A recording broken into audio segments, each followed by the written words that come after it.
बिस्मिल्लाहिर्रहमानिर्रहीम। अस्सलामुअलैकुम। 94 न्यूज़ की खास खबरों के साथ मैं हूं ताहा।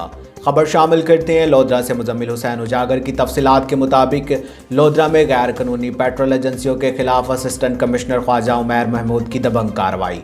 मजीद जानते हैं मुजम्मिल हुसैन उजागर की इस रिपोर्ट में।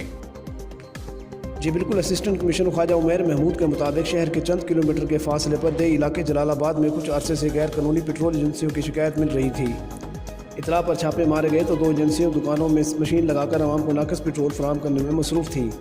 दोनों एजेंसियों को सील करके उनके खिलाफ मुकदमात के अंदराज के लिए कार्रवाई शुरू कर दी गई है, जबकि आलम पेट्रोलियम को कम पैमाइश पेट्रोल फरोख्त करने पर 5,000 नकदी जुर्माना भी किया गया। कैमरा टीम के हमरा मुजम्मिल उजागर, लोधरा।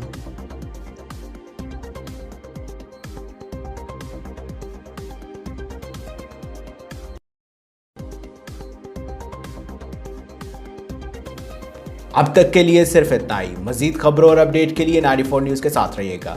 अपना ख्याल रखिएगा। अल्लाह हाफिज़।